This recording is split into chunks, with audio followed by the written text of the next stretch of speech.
Hi, everyone. Welcome back to our next talk for das Symposium.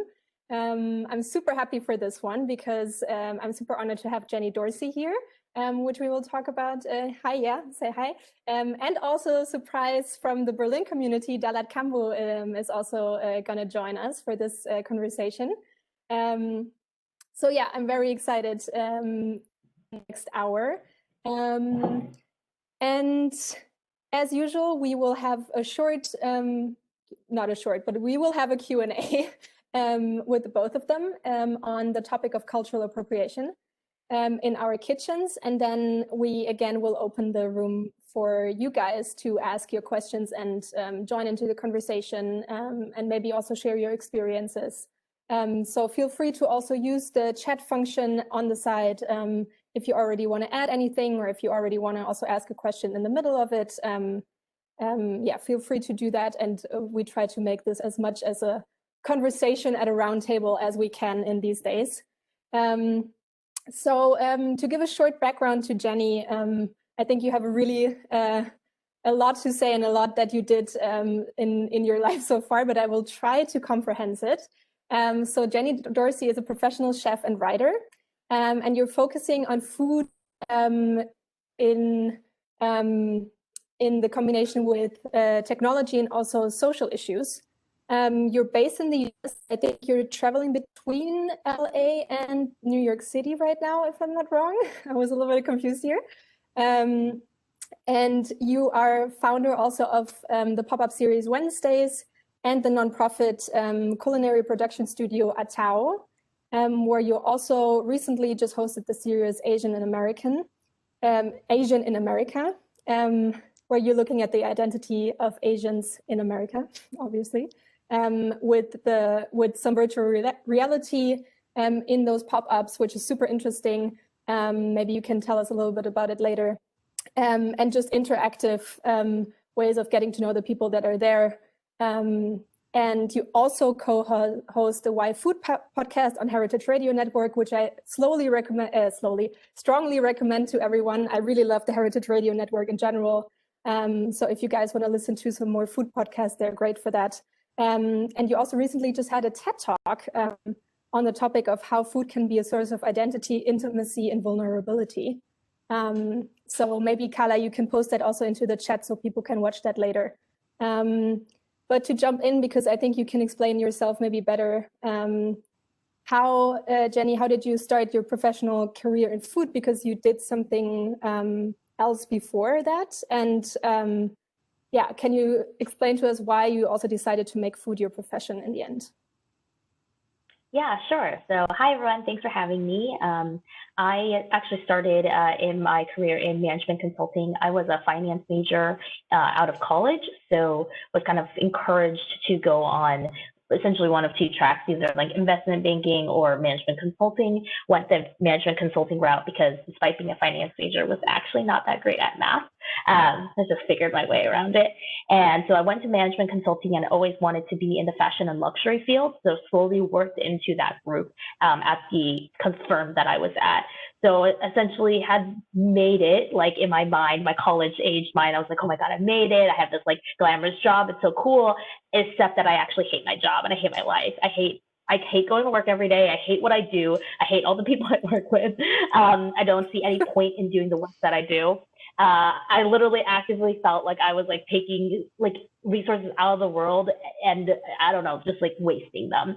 And I felt really frustrated at work, but I just didn't know what to do. So instead I found these ways, I think, to cope. And everyone has like, I think, good coping mechanisms, bad coping mechanisms. Good coping mechanism for me was I started getting really into food then. I started taking recreational cooking classes because I had always loved food and cooking, but growing up in a pretty traditional Chinese American family was very much discouraged from just even thinking of that as a career. Or I wouldn't say discouraged from, it was more like that was just never a career, so we never talked about it because we pretended it didn't exist.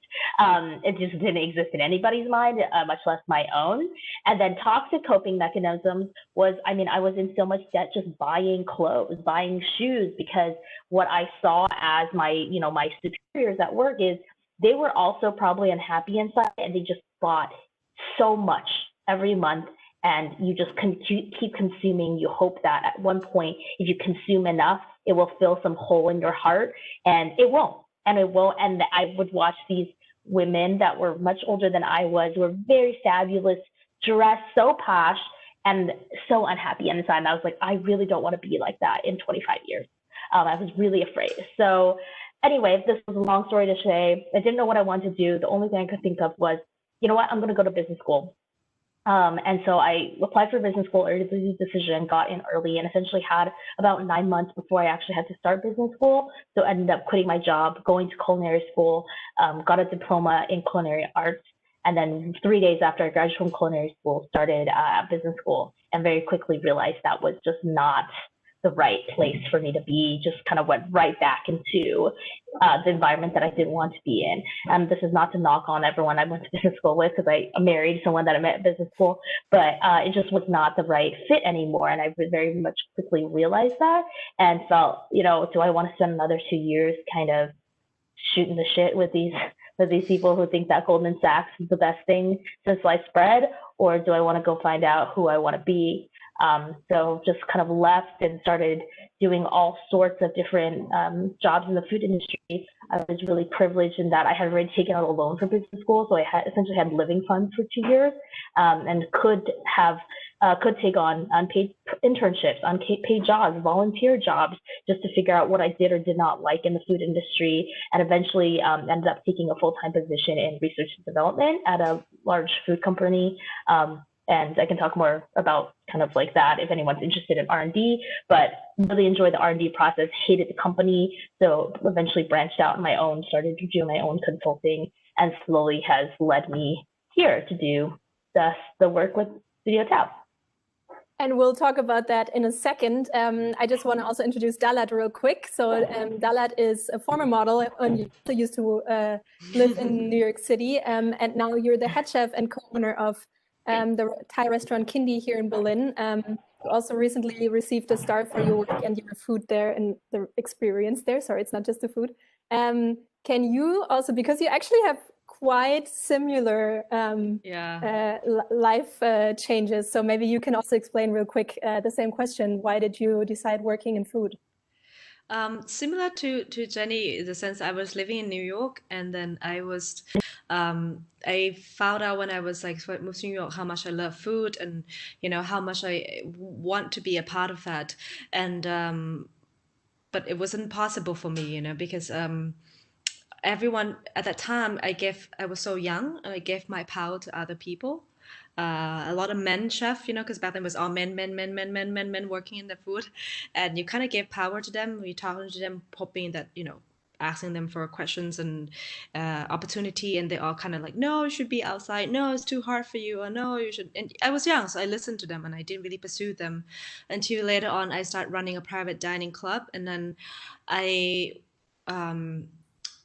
offer the owner that I will work for free for 2 days a week, and I'm happy to work outside like 3 to 4 days. I'm happy to work like 6 days a week or even 7, as long as I get to work in the kitchen, because there were like great chefs there, like young chefs from like Blue Hill Stone Bar, like per se interns, like all these great like chefs who like have like the technique and passion, and really young, and they do things very differently, and they all care about the ingredients. But of course, that never happened, because it was much more profitable for the restaurant to have me in the front, because I was like a cute young Asian girl who's like very friendly from Thailand and could like sell the membership and all those things.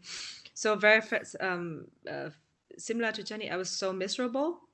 I started to have my ulcer, and it became chronic ulcer. I have chronic ulcer for like years of working there, and then in the end I had to quit, and I, by faith, I start hanging out with my mentor, and we start cooking together. And then he took me to art opening gallery, and then like start cooking together more and more. And then I realized actually cooking is not that difficult. I mean, of course, you need to know the technique. There's things to learn, but you can do it if you want to. So I was just like, why all these men told me it's so difficult and I shouldn't do it? I didn't get it at all. Why they have to make this job like a god-alike thing, and then and you kind of have to like, oh oh my God, worship them. And then when you get in that, it's actually not that difficult.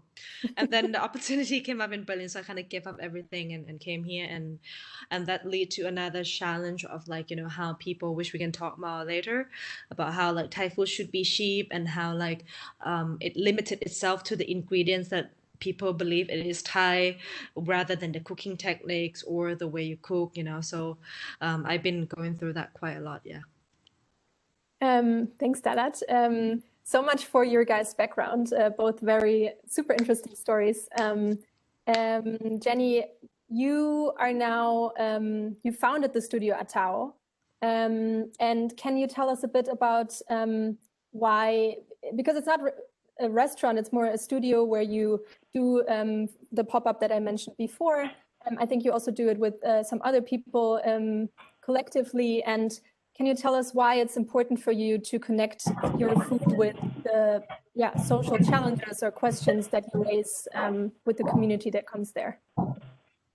Yeah, for sure. So Studio Tao, we are a 501c3 nonprofit community think tank, and we create different types of content and experiences at the heart of food, art, and social impact.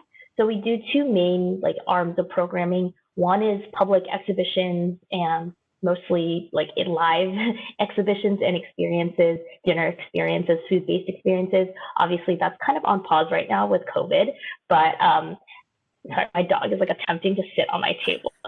He's like literally spacing me, like trying to paw at the table. Anyway, so we're animal friendly. We can do that. you can literally see him. He's like sitting like a person at the other end of the table. Anyway, so we are best known for our Asian in America series, which talks about the Asian American identity through 6 courses of food, 3 courses of cocktails, virtual reality, and poetry. And this is a pop-up series and exhibition series where we take 2 different museums across the country. So they'll have a special gallery exhibition of the different courses, the photos, the videos from the series, and then we'll also do buttress that with live dinner events that people can attend.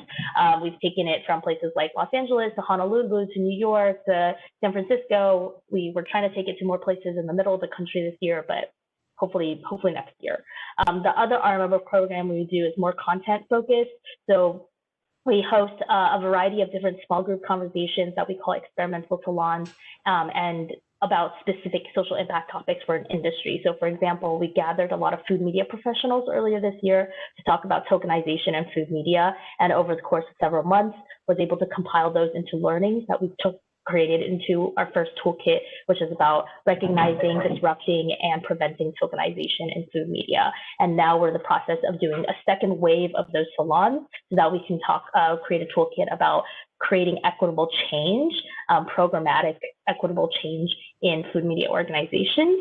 And we're also doing industry white papers where we're creating this public framework that people can listen, watch, read along, and understand how, hey, this one food media organization has been able to implement these changes in these ways. This was their journey. I can follow suit as well. So it's really just taking a lot of information that was, I would say, usually conversed behind closed doors, hard to find, and making it public so people can use that to implement change in their own organizations within their own communities.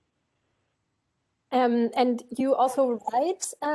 You're also writing a lot. I think I actually forgot to mention it, but you also there's also a list on your website that we will also share of all the essays and articles that you created. And you talk often about food and identity.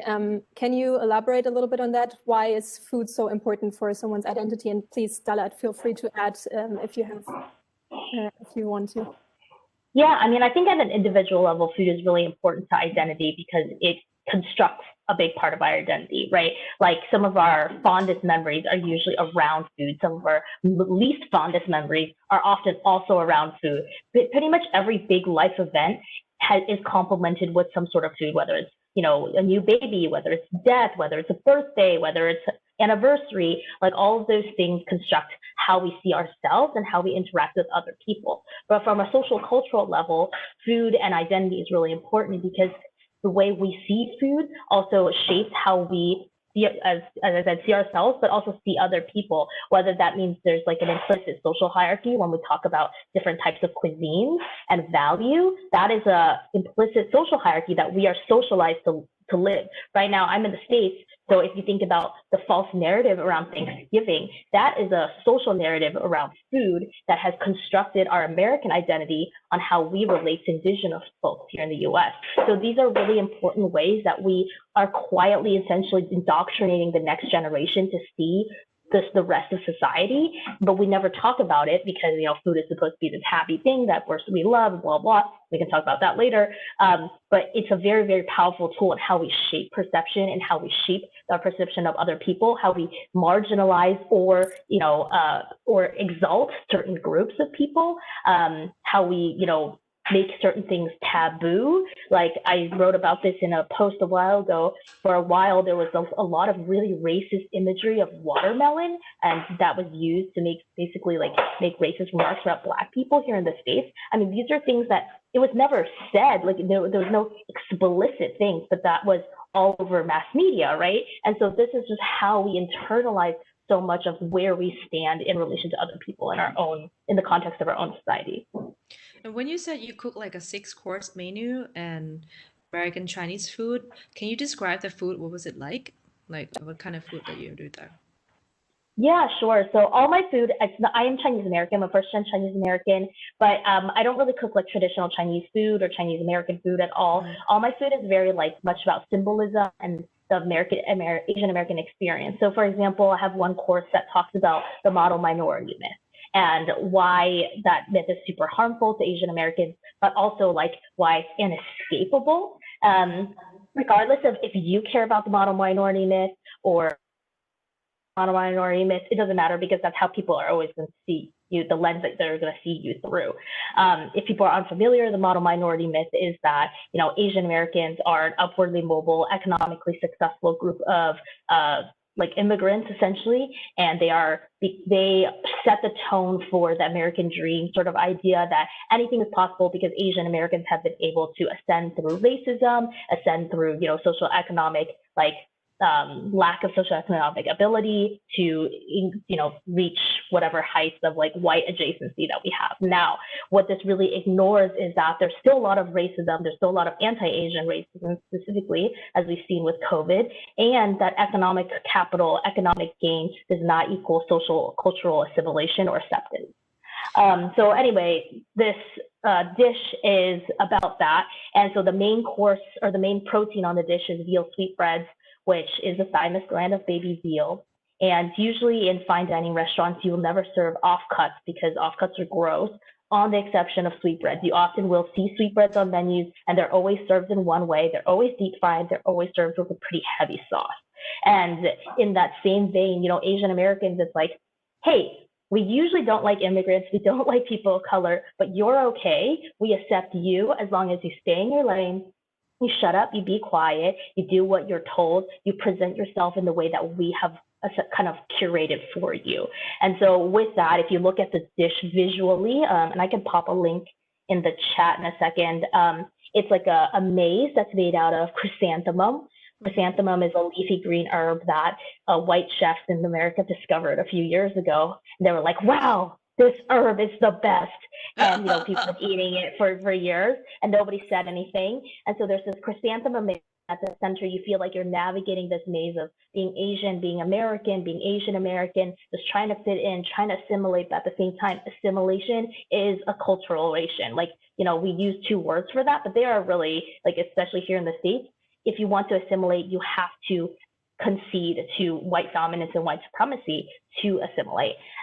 So you get to the center, you've done everything to kind of like stay in this little shell so that everybody likes you, and you're next to all of these things that kind of call out your differences. So next to the veal sweetbreads, there's saltuse, which is a vegetable that Dan Barber literally said he discovered in 2017, which is shocking because you would think there would be outrage over this, but Asian Americans, like good model minority citizens, didn't say anything, literally not a single thing about white like, man just saving the world. I literally like use the word discovered. It's like shocking to me. It's an Epicurious article like from way back when. So you have that, just this like, we're still quiet, but you kind of formed yourself in as much as possible, and you can't really escape the fact that when you go out and you exist in the world, people will see you. You can't hide the fact that you're Asian. You can't hide the fact that you're not white, basically.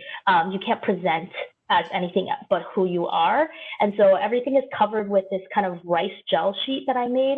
And it kind of has that slippery, slimy texture that if you've had like chow fung at dim sum carts, it has that kind of like sluice texture that for the Western palate, people usually do not like. And so that idea of like, even though you've tried your best to fit in, you're always going to stand out. And the parts of you people just are not going to accept and not going to like. And then on top of that, there's a sauce, a sweet and sour sauce that is very, very misunderstood here, I think in Western, outside of China. There's like a lot of regional variations. And so I did one regional variation from my hometown. And again, it's that idea of who you see yourself as is usually not the same as how other people see you.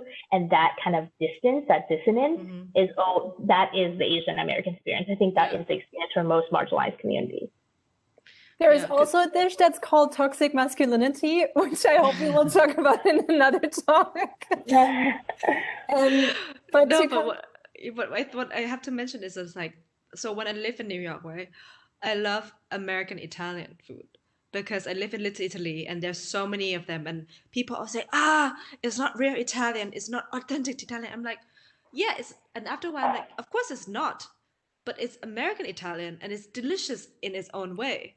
Of how you eat this like greasy meatball and the red sauce, and you study how it started from the immigrant who didn't have a fresh tomato. They have to eat canned tomatoes, and they have to make the food the way it was because they're workers, so it's a lot of carbs, and if they eat meatball, it's like offcuts, but it make it juicy and cooking.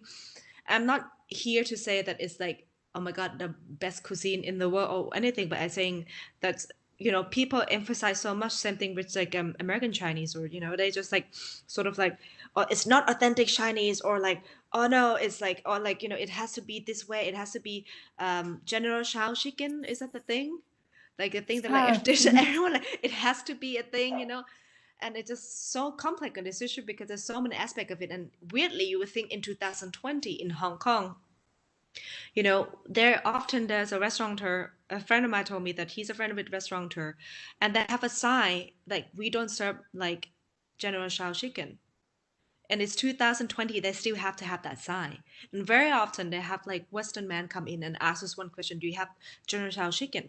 And they're like, no, we don't have it. And then they will just walk out, And this is kind of like a blurry of people don't really understand, like food has its own roots and has its own development, for American Chinese foods to be the way it is because it has a story. And of course, a lot of it has to do with how economy impact of people suppress it to be cheap and have people like make it the price it is. So therefore they couldn't develop to be the authentic version or to be something else high end or whatever, because white people suppress it basically.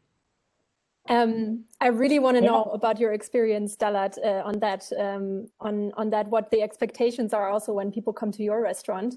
But just really quickly, one step before that, because the topic tonight is cultural appropriation. And Jenny, can you just explain that phrase so everyone is on the same level here?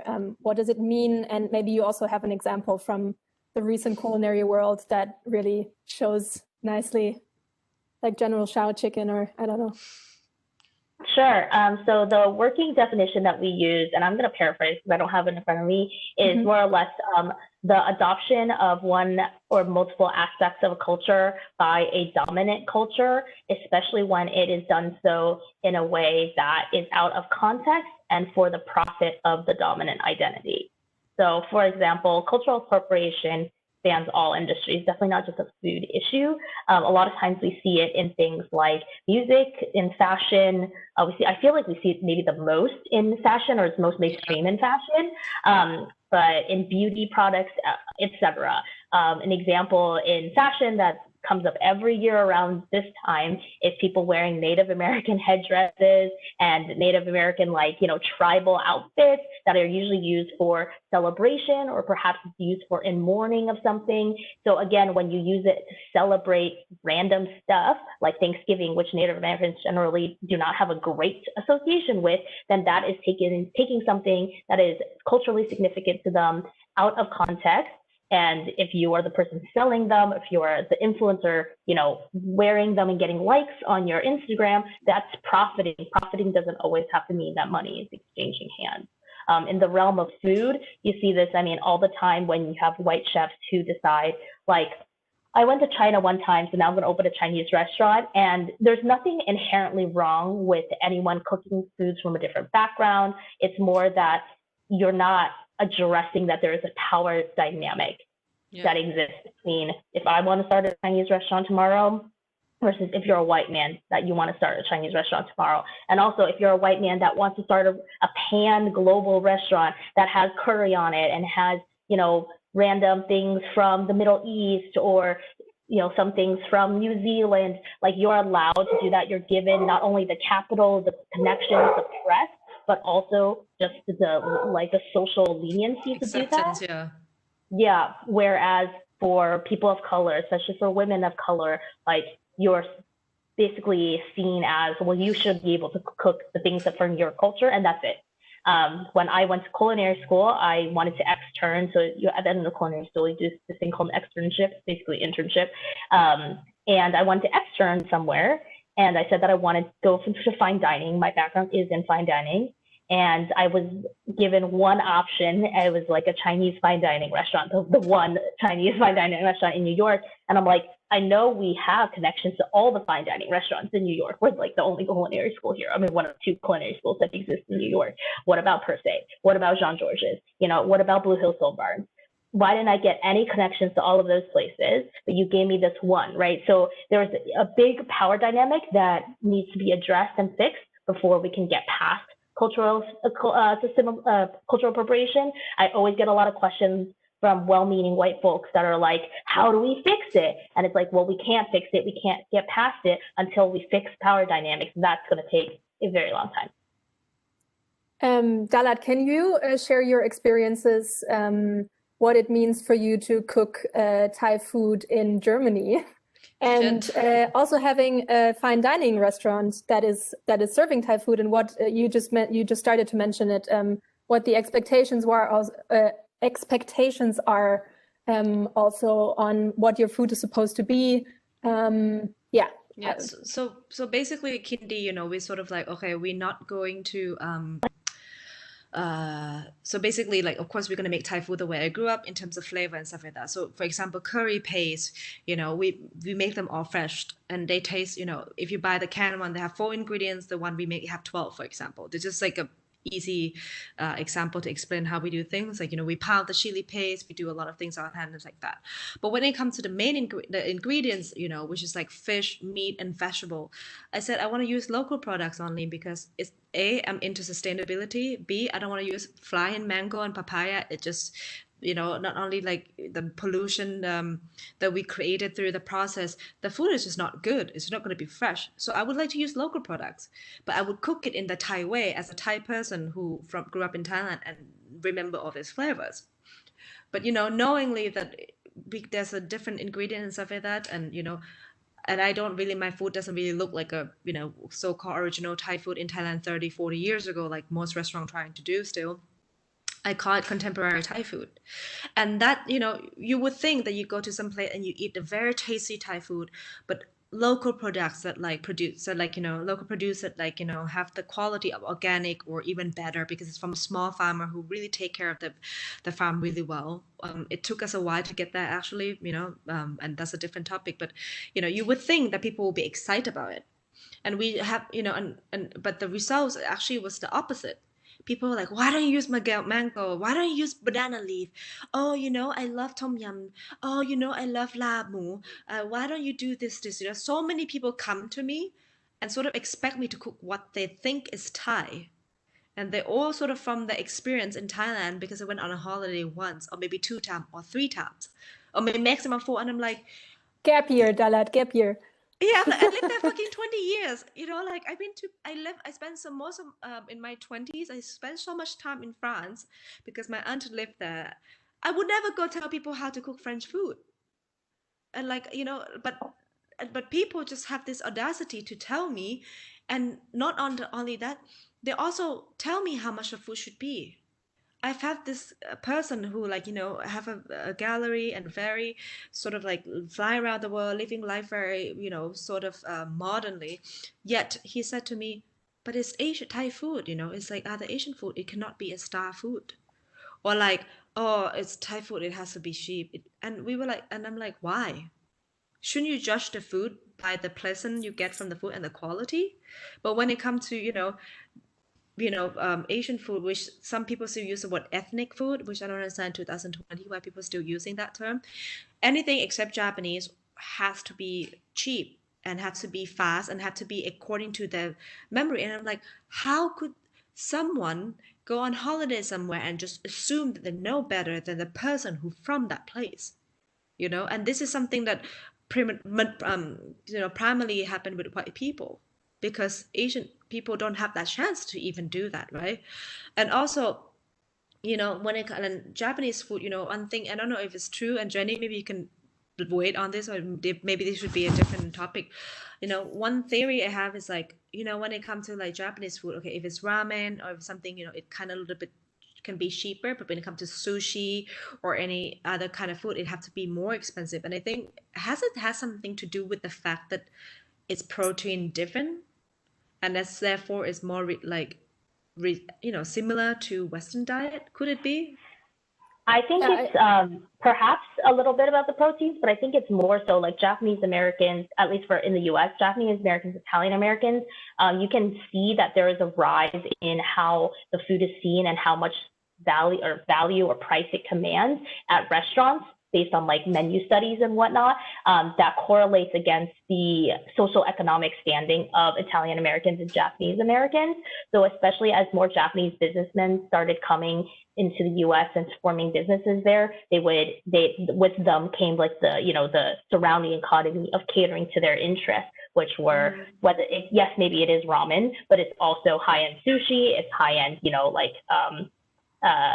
like yakiniku, like things that they would get back in Japan, and the prestige of having like wealthy Japanese businessmen, plus the economy that helps support them, like help to just like raise that public consciousness of how much Japanese food should cost.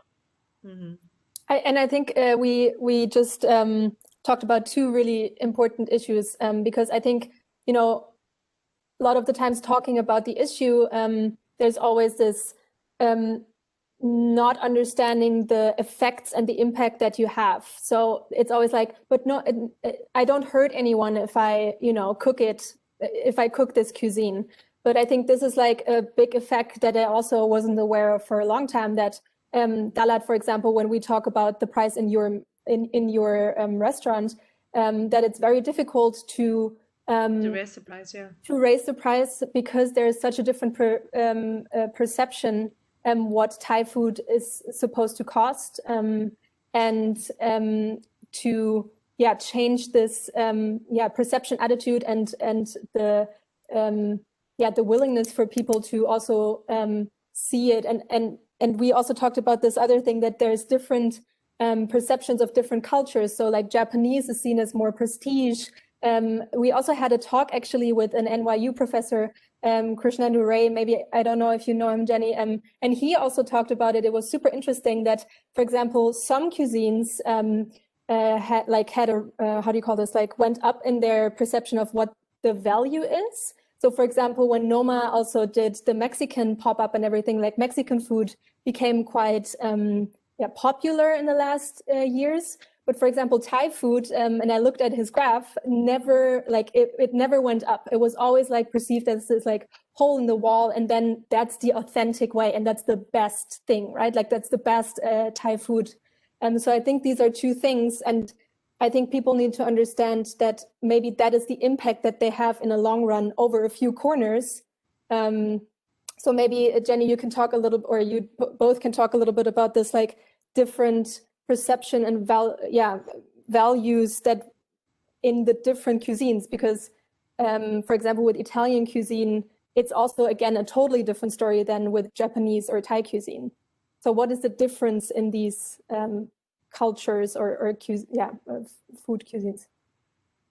Yeah, I mean, I think a lot of how we see food is shaped by how our country it interacts with that country. So if you look at places like Vietnam or Laos, where the U.S. has a history of imperialism, and there are a lot of U.S. exports out, like military exports out to those places, and those places essentially we see them as we have helped them. We these poor commoners fighting communism. We were there to try to support them, even though we totally ransacked their economy and destroyed all their land and sprayed Agent Orange on them. But we helped them. There's a savior mentality, and when there's that kind of a relationship, this superior inferior relationship, that translates naturally into how we see their food, because we're getting blasted, again, indoctrinated from mass media on you're getting these images of little naked Vietnamese babies running around in the streets, right? That influences how we then see oh, well, Vietnamese food, it's cheap food, it's peasant food, it's made by peasant people, not by fancy people in fine dining restaurants with refrigeration, all of that kind of cultural narrative seeps into how we see their food. I think that we kind of circling back to what you said earlier about the white savior complex is this is where the saviorism comes in. Is you have that one white male chef who's like Andy Ricker. I know, let me tell you about Thai cuisine. I'm going to bring it to the States. I'm going to make it somewhat upscale and expensive, and I'm doing such a favor for the community. And I think those two things kind of go hand in hand, because if you look at the U.S.'s asylum policy of where we accept refugees, we don't just accept refugees that need help. Well, the U.S. is notorious for turning away Jewish people who needed to come during the Holocaust. We turned away all sorts of Central American refugees that still need to come here. As everybody's probably heard, Trump's immigration laws. We're not just a place that loves refugees. We specifically take asylees because we're able to impose this white saviorism on that country, and we do the same thing with food. Yeah. And if you think about it, they never were they never saved the Japan, right? They never saved Japanese, because the Japanese was fuck you, I don't need you to save me. So there was these, I think for a time, because of Japanese internment, there was a lot of angst. There was no Japanese people. So then we had Japanese internment, which actually gave birth to the fortune cookie. Random stories that fortune cookie is actually Japanese, but then during Japanese internment, obviously they got rounded up and sent to internment camps. So then there was no Japanese people to man fortune cookie factories. So then Chinese people took it over and kind of redid it and made it into what we now know as the fortune cookie. Anyway, but after Japanese internment, that's why most Japanese restaurants, the earliest one is starts in 1960s, because everything before then got cut off. And there was, but at that time, there was also the boon of, Japanese commerce and Japanese businessmen coming abroad. So it's kind of that's also a weird history situation. Can we also talk a little bit about the difference of appropriating cuisine for fine dining or for fast food chains? I know, Jenny, that you wrote recently also an article about that. And what is the difference when we talk about Taco Bells or Norma going to Mexico? What's your thought? Yeah, what are your thoughts on it? I mean, my personal take is that when it comes to, I'll talk about fast food, fast casual first. For places like KFC, Chipotle, Taco Bell that are clearly taking from a different culture, I think there's not, again, it's I don't have anything against Chipotle burritos. I think that they should be a little bit more cognizant of how they name things. I think there's just a lot of responsibility when you have the reach that these enterprises do. If you think of just about how much money Taco Bell, KFC, all these places spend on marketing every year, if they spent 1% of that, which would be hundreds of thousands of dollars, in order to give back to the community, or even give messaging hey, for example, Chipotle has a barbacoa, which is supposed to be basically barbecued beef, but it's not. It's just slow cooked beef. So now there's this confusion of what is barbacoa, right? You're essentially telling all these people that Mexican barbacoa is this way when it's not. So you're just spreading incorrect information. if Chipotle just bothered to write a little pamphlet about what barbacoa is and the history of barbacoa, like imagine how many people would get that would get in front of and would learn something. Like instead of Chipotle constantly telling us that their lettuce like doesn't have like E. coli, which apparently it does because I ate there a while ago and definitely got sick. So like just the sheer scale of how much impact they have is what bothers me about fast food, fast casual, because they don't have to do that much. I'm not asking for an anthropological retake on like all the things that they serve, but even if they just did the bare minimum, it would mean a lot for those communities. When it comes to like the other side of the spectrum for like the nomas of the world, I mean, I believe that it all comes from a good place. Like people are trying. Noma did actually physically go to those locations. I think it would have been really shitty, for example, if Noma was like, we're going to do Noma Mexico in, Noma Denmark. Like that would have been a little, but like at least they were in Tulum. At least they were in engaging with the community. But I think the reality of those sort of interactions is how long does it last? Like, are you having a sustained engagement with that community, or is it you landed in Tulum, you got the people there, you basically took what you wanted and you gave a little back, and now you're out. And like, great, Mexican food got a boost in popularity because of you. Like, I guess that's good. It's a little strange that Mexican food, which has a storied history of its own, needs Rene Redzepi to like give it a boost. But this is the power dynamic that we have. But like, what is Noma now doing of those places? I think it's about like that ongoing relationship, that ongoing kind of sense of intimacy with the community. Sorry, there was a question coming in, so that completely threw me off. Carla, do you want to ask it directly? Yeah, sorry, I didn't want to interrupt. Yeah, sure. So I was curious if you two have any personal experiences of like confronting cultural appropriation when it's done by businesses or other chefs. Yeah. I was just wondering how it went and if you want to share, some stories. My latest cultural appropriation discussion was like one of this like company that they make like an reservation online, like sort of like an not like open table, but they kind of like want to be a no open table. That this series during the lockdown that's just to promote restaurateur and to promote like people who passionate in the industry, like small restaurant independent, right? But then the whole series is white men, white men, white men, white men, white men, white men. One woman with 4 men, and then white men, and then like 2 women with 1 white man in one series. So basically no woman get their own series.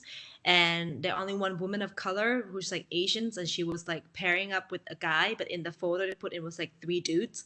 Not even just like her and a dude, And then the highlight that they put out, like the main like headliner was a dude who went to Japan and discovered how to make fucking sushi, came back, wear a kimono with the bun, and his restaurant is worth knowing so much. And I was just like, I probably didn't write the best email because I was so angry, but I just replied back something like, no thanks, like to that, like white man saving the world throughout Asian food. Like, I don't need this, blah, blah, blah.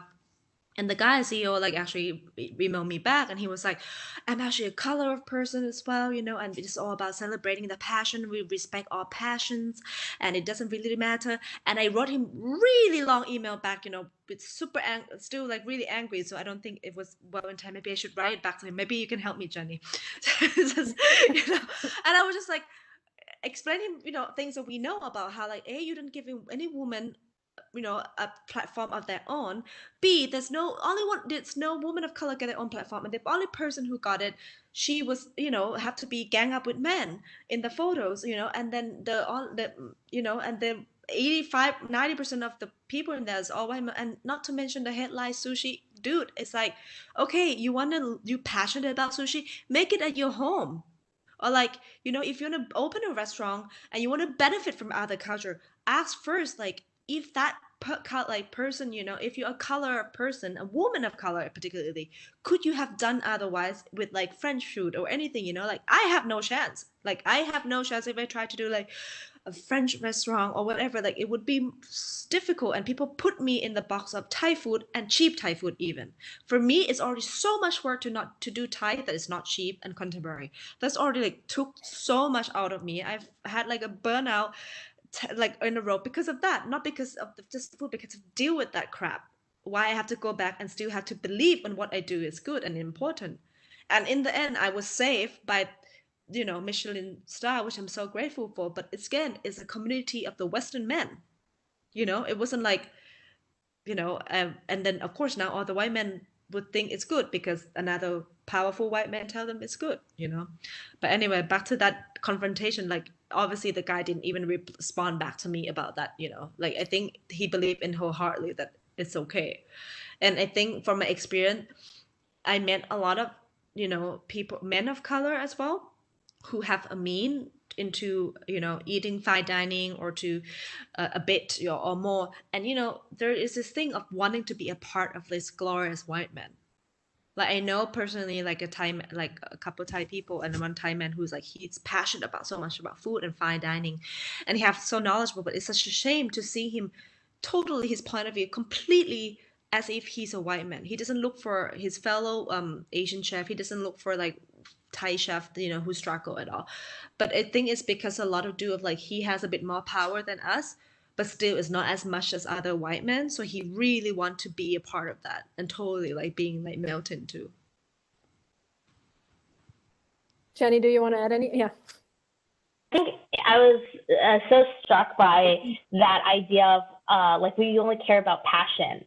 I hear that all the time. As long as you can cook it well, as long as it tastes good, it doesn't matter. And I think that is really like, that is privilege, right? Privilege is not having to worry about other things. Privilege, and I was trying to explain this to someone the other day, it's like, so I have a long, complicated immigration story in the US that I don't need to get into today, but for a decade, my life was worrying about my immigration status, going to the immigration office, figuring out how to go to the immigration office, what time I was going to go, how I was going to rearrange my school schedule, like all the random shit that came with going to the immigration office. Or like, did my grandma need to come with me, whatever. So for 10 years of my life, I was really worried about that. And I haven't, ever since I got my citizenship, I literally have not thought about it one time since. And that is privilege, because like, if you are a white male chef or a white woman chef and you don't have to think about, is my food too expensive? That doesn't cross your mind. That is privilege. The absence of worry is privilege. So anyway, just wanted to throw that. Yeah, I just thought about the term when Dalad talked about it. Thought about the term also emotional labor that you often hear when it comes to that women do more emotional labor. But I just thought about that, like the labor that you do in explaining, also, first of all, being upset about these things, like when you talk about it, how upset that made you and how, how much stress you have because of that email or because of that event that's happening. But also like explaining things and raising awareness about your cuisine. That is labor that other chefs do not have to do. But also I want to connect this. Sorry, did you want to add anything? I'm going to pop something in the chat of like my nonprofit recently wrote a toolkit about the scarcity mentality. And I feel like that's kind of like applicable here of what Dalad was saying, of having, if you are a person of color or you're a woman and you ascend to a slightly more prominent position of power, of that fear because you know that you're a marginalized identity, but you want the power, so then you end up oppressing other people, and it's kind of this vicious cycle. We see it a lot in, like, if you just look at like the Women's March, or if you look at like mainstream feminism, there's a lot of issues there. So I'm going to just pop that in the chat. You can also look into like one thing that I found quite interesting is like the old school fine dining woman chef as well. Like because they made it and there was so hard for them and they're only one spot. So now there's another young chef coming in, so they have to make it like really hard, And I remember I went to Mass Symposium, and like you connect with other people, other chefs, because that year that I went, this is the first year they realized like, oh shit, we should have 50% women there, and they don't necessarily have to be fine dining chef, because women actually don't have the same like opportunity, so we're gonna make it equal, and there to be women from various backgrounds. So I was connecting and meeting with a chef. And weirdly, the hardest people that were so mean to me for no reason, like I have one chef who just wouldn't even look at me, like wouldn't even talk to me. We sit at the same table, or another chef would just like so annoy me. There were Asian chefs, and because for them it was so hard to make it into that world for so long, there was only white men and them. They have to be like, extra hard on people behind them.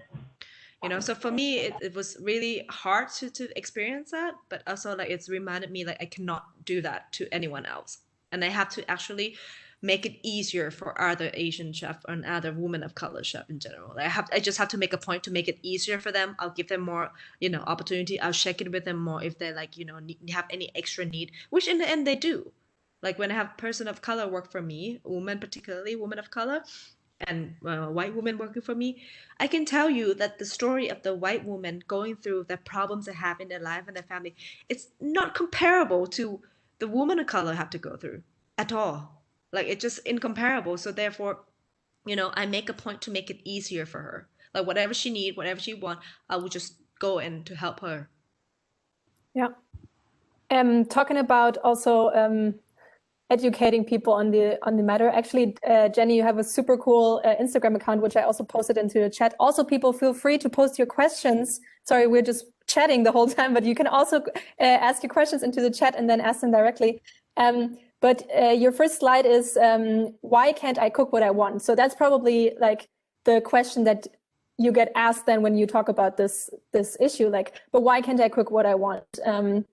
And I want to bridge this to like also the creativity, because there's also this argument like, okay, like, but that's my creativity, and like I want to, I got inspired by these cuisines, or that's like often the argument, right? So like, what do you answer, or like, can you elaborate on that a little bit?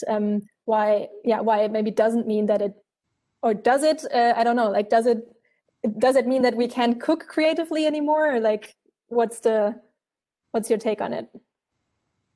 Yeah, I think this is a hard one because we're all inspired from different things, and I don't think it would be fair if like all of a sudden like I was really inspired by a Persian dish that my friend made the other day. Like, can I not take parts of it and utilize it in my own food? Like, I don't think that would be good for anyone. It also hampers innovation and creativity. I think the difficult thing is like, yes, if you were inspired by someone, if someone taught you something, if you learned something, you should give credit where credit is due. And you should, especially if you're going to sustain, like if I suddenly start making like a lot of Persian food, let's say, then what am I doing and how am I connecting with that community? Like, I think it always just goes back to like real relationships, and that you cannot just take, or you can, but my opinion is that you should not just take what you want and not give back. And because there is already an underlying power dynamic of essentially hundreds of years of colonialism, imperialism, like, so there was a great thread on Twitter, I think, of like places that we see as second world or third world countries. Why are they second or third world countries? It's because we took their resources, we took their people, we utilized everything they had to develop the Western world, to develop first world countries. We're first world countries because we brought over enslaved Africans, because we took all the resources from Southeast Asia. Like these things, and just like we have museums full of shit that we stole from all other places in the world. We would have no museums if it's only things from the US, right? So I think that like that is the bigger conversation that needs to be had. So yes, there can be beneficial and great cross-cultural inspiration, communication, arts, and the like. No one's saying that we should stop that. But when that does happen, especially if you are of someone from a dominant identity, and that doesn't mean just white or male, that also can be you're able-bodied, you're cisgender, you're, like heterosexual, like all of those things. How do you respectfully like give power back, give more power to non-dominant identities that you were inspired by. Yeah. It's like, I think it's a lot to do with like how you not abuse your power, if you know that you have the power, like why should you abuse it and take profit for yourself and exploit other culture? Is a very big different thing between a chef curious about Thai basil or like different of soy sauce and want to integrate into the cuisine and learn how to ferment and how to do things. It's very big different between that and start cooking the cuisine that that you just went there to learn and to in the short amount of time comparing to the actual native, and then you make a profit out of it because of your power that you have as as a non-native person.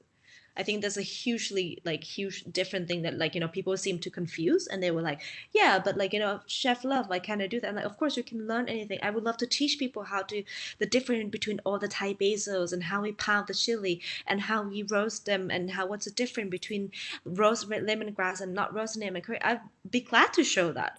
But if you're going to start making Thai restaurant and you're profiting from the Thai thing and the Thai ingredients and the Thai name and the Thai, culture, I think that's just wrong. Just simply really, really wrong.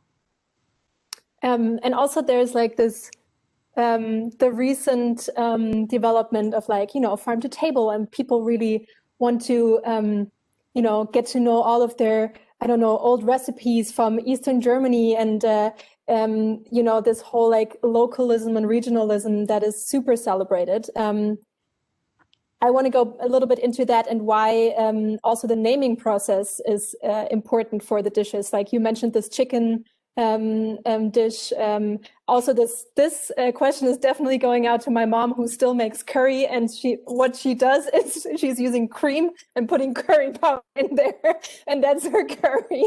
But no offense, she will watch that. But why is this proper representation or presentation and the naming process also important when we talk about different cultures, and not just saying, oh, this is an African dish, for example, when we talk about a whole continent, or an Asian curry, why is this important that we think about this and also educate ourselves what it really means? I mean, I have so many thoughts, but one thing just to start off is like specificity and individualism, and this idea of like the uniqueness. It is psychologically proven that we're more inclined to see ourselves and people like us as unique versus other groups of people that we're not familiar with.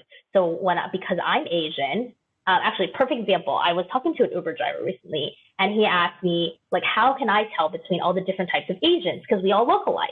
And I was like, because I'm Asian, without the weird cultural, he was also a man of color he was from a Central American country. And I said, well, how can you tell all the difference between all the Central American countries? And he's like, oh, but they speak differently, they look different, they're da-da-da. And I thought that was really ironic, right? Because obviously we're talking about the same thing, but that is just a psychological thing that is ingrained within us. So we have to actively kind of combat this like idea of lumping people together. And how do we do that? Again, it's relationships and intimacy with the groups that we want to better understand. Just like right now, when we're talking a lot about Native American stuff, there's like hundreds of tribes. They're not all the same. At times they were at war with one another and they didn't get along. They eat different things. They see the world differently. They have different ancestral practices. And we just say Native American. So like naming has a huge part of like reinforcing these natural biases that we already have. If anyone here is a Malcolm Gladwell fan, of which I'm not, but whatever, he has a book that talks, I don't remember which book of his, they all kind of talk about the same thing, but there's one book that he talks about this idea of like when you have, I believe it's Malcolm Gladwell, the name that you get upon birth actually will dictate how you get different opportunities in life. So if you have a name that sounds ethnic, right? Whether it sounds Black, it sounds Asian, it sounds Mexican, whatever, like it will impact how many callbacks you get on your resume. If it's a woman, you get your name is very, very important. And so therefore naming conventions and name and nomenclature in general is a really important part of food because it reinforces certain things. This idea of curry, like first of all, there's what is curry, but also like many Indian Americans will say that like the idea of curry is an imperialist thing. British people was like curry. This is Indian curry. That's not something that they use. It's not a word, but it's been imposed on them, and now it's been exported globally. And regardless of, again, it's kind of like the model minority myth, regardless of how Indian Americans or Indian people across the world, the diaspora, feels about curry, it's something that they have to relate to, that they have to defend, or they have to argue about, or they have to talk about. And that is emotional labor, that is struggle, that is oppression, and that all comes from something as simple as a name. Yeah, in a way, I guess like when you don't really give a proper name and you just kind of call them like Asians or like African or whatever, you kind of blur the identity, They kind of like just blur it up and make it easy for like Western to digest it. And in the way it's like, what's the difference between that and colonialisms, right? Colonization is the same thing. And then people come to your restaurant and want a proper curry that they experienced, which is not a proper, and you're like, and sometimes they even explain to me what they eat, and I'm like, girl, I think that's you went to a tourist trap. They only made it for you. They don't make it for I'm like, you're like, was it mild? I'm like, that thing that you talk about, they only make it for white people. So I'm sorry, that's not Thai food. Are there any questions sorry, I'm having a lot of, I think it's a very, very nice conversation. Thank you, guys, both that you're taking the time. But are there any other people that maybe want to ask a question? Then just unmute yourself or write in the chat as usual. Otherwise, looking at the time also, I'm going to I want to talk about the last thing that I think is important in this conversation. Or that I think is important. Let's talk about this topic, which is the media and food writers with cultural appropriation and the discussion about that. I'm sure you also have lots of experiences. What is the connection? What do you guys think? And what do we need to look at when we talk about and write about food and also make money in writing about food? What are your experiences and thoughts on that? I'm going to quote when I was at Math. I don't remember her name. She's a writer from New York who wrote about Me Too, and she's wrote about like Spotted Pig and all this thing, short hair, really funny. What's her name again? She's super funny and she's amazing. And then someone asks about, hey, what do you think about journalism who are not doing their job so well and, celebrating all these people? And she said, journalism are like restaurant. There are a good one and there are a shit one or like bad one, And I think it's, we live in a time where we're in the age of information right now. We're not in a, industrialized revolution time. We're not in like, New World time where we try to build America or anything. We're in the time of the age of informations. Information is so important, and journalists become more important than ever before.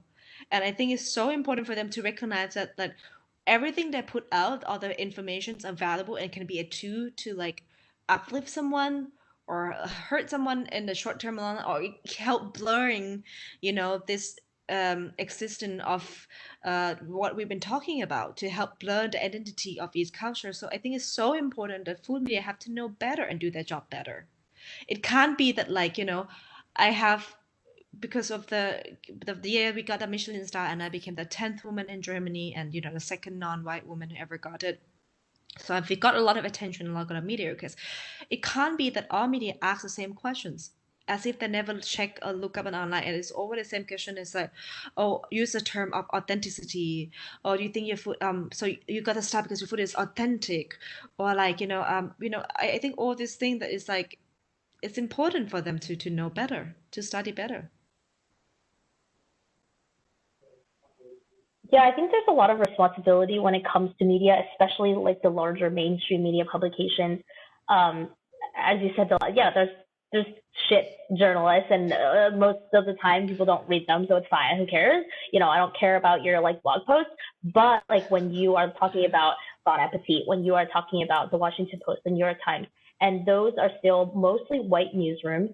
And mostly, if you just look at journalism in general, how journalism has evolved, I would say in most Western countries, I don't want to speak for Germany because I'm not sure, but usually people have similar educational backgrounds, which means that they have a similar socioeconomic background, which means that they are probably from similar neighborhoods. Like, even if they're from a metropolitan metropolises, and they're from upper middle class, they're white, they have a specific gaze and have certain kind of life experiences that overlap one another. And is that necessarily a bad thing? No, but at the same time, like that is, you have the white gaze and you are kind of assuming that your audience has it as well. And that is kind of those implicit biases and then seep into the media cycle. Yeah. For example, it could be asking a restaurateur like Dalad the same questions over and over again, but also it's like, I can't remember what article it was, but it was talking about Goan cuisine. And it was like, you might not be able to know where Goa is on a map. And it's like, who is we? Who is you? Why would you assume that you do not know where it is? Maybe I am Goan. Like, how would, the assumption of who you're writing for is really, really important. And then there's like the very small, like weird little biases that come out because you don't notice. For example, one of my friends who's also Chinese American, she has a product company here in the US. It's like Chinese sauce. And she had a New York Times in print spread on her sauce, which is like excellent, right? Huge press. And it said something along the lines of like, this is the condiment you need for your coronavirus pantry. And everyone else that they had written about food-wise, it was about your quarantine pantry. But for some reason, like for hers, the headline was coronavirus. And so is that a racial thing? Maybe, maybe not. You don't know, but like the fact that we don't have sensitivity, I mean, they do have sensitivity readers in New York Times. I guess they just missed this one. Or the sensitivity reader is white and doesn't know about these things. How do you have the right sensitivity? Like there's so many steps of that. And at the end of it, it's really about like representation and not just, oh, we have a few Black Americans, in entry-level jobs here, we're diverse, right? That's usually like the way that food media tries to be diverse. It's like, who is in positions of power? It always comes back to power. Who is your editor-in-chief? Who's your deputy? Who is your assigning editors? Are they all white? And you have a couple of POC who do, an administrative tasks. That is not power. I just met with someone who works at a large food media company, and she said, she's a woman of color, and she said, everyone's like, oh, Black Lives Matter here in the States, and we care, and therefore the door is open for you anytime if you want to tell us any issues that you have with our content. Well, the onus then becomes, if you are a person of color, you're going to have these issues with content. So then you flag it. So then you have to do the emotional labor, you have to do the professional labor, and you have to take the risk of telling these people in leadership positions of your discomfort with stuff that they're putting out, right? That is not a sustainable solution. And that doesn't show that you actually care about equity, because that is not about rebalancing power. You as the editor-in-chief or whatnot still has all the power and basically saying yes or no to this person's complaint. And the fact that it's even framed as a complaint is problematic, right? Because it's not a complaint. It's like that she shouldn't have the complaint because this content shouldn't have existed in the first place. Like if you want to draw it back. So I think there's a lot of like systems to untangle there. I think one thing that I would think we should point out is quite important. Is like there's this hotel chain in Germany that I'm not going to name which one. That I had a contact with them because of potential working. So that's how I know of them, and they keep, sort of mentioning and advertising they have great women working for them, a great team of women, a great team of women. I'm like, really? They're so great? How come they're not your partner?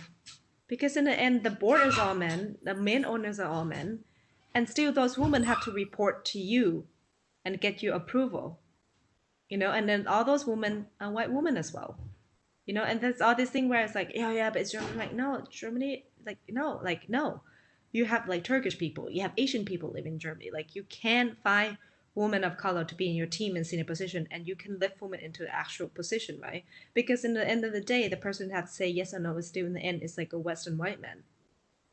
Yeah, or it's this example of restaurants saying like, oh, we're super diverse, and then the only Black guy in the picture is the dishwasher. Sure. Yeah, I'm like, you're so diverse? Really? Yeah. Mm-hmm. How much you getting paid? How much you getting paid? I'm like, what? Yeah, but also in the media, this issue of, I mean, we also had a complete like a whole talk on this on like media, food blogging, how much power they also got in the last years because of the rise of social media and all the information that goes through there. And also, I mean, me personally, like if I now like during the quarantine, I'm looking at like, oh, where can you like, I don't know, order food right now? And I'm going on the same pages, you know, that there's like 3 pages in Berlin that are food blogs, and the power that they have, and the power that they also have in representing who you go to and spend your money on, I think is also a big conversation, because, yeah, I mean, that's a conversation in itself. We talked to Alicia Kennedy about it, which was great. You can rewatch that, by the way, people. But yeah, so looking at the time, we are 15 minutes over. So thank you two so much for your time. Honestly, it was, yeah, super informative, but also really fun to talk to you. I hope we can maybe also meet in person with you, Jenny, once this is hopefully over soon. Come to Berlin. Come to Berlin. You can get great Thai food in Berlin. Wink. And I can rant more with uncensored version. Exactly. Yeah, I would love to. Whenever I'm allowed to be exiting the country again. But everyone watching who's probably mostly white, I think we really need to continue the conversation on that, also within our community and together. And we will post a resource list for you afterwards that you can look up in our event app that you have. So there's more articles from Jenny, but also from other people that you can read. Exactly, you have a lot to read and watch. There will also be some podcasts on the topic. Please give Jenny a follow on Instagram. Also, I will post your Instagram account here. I think I did already. There's great resources there, and I really like the way you visualize those topics as well. There's also some other super cool issues to talk about, and the Studio Atao of Jenny, the project also has a Patreon page where you can support, and currently also a crowdfunding project that I strongly advise you to support. So give that a follow and look that up. We posted everything in here and then again into the event app. And I mean, you can also give Dalad a follow. Her Instagram is fine. So do that. And yes, give me some follow, because I don't make enough money being a chef. The more follow I have, the more money I can make. Sorry, Dalad, you need to start writing about this stuff. Then I can also share your articles. Yeah, I have to. I'm just not as articulate as, you know, like English is not my first language. So, but I should probably write something up and maybe co-write with Jenny, you know. Exactly. Yeah, but that's what editors are for. It doesn't, you know, they can help you smooth out any of that stuff. Like, it's more that you have the ideas. Yeah. So yeah, again, thank you for the time. I hope you have a nice evening or day, and I see you soon. Thanks. Bye, everyone. Bye.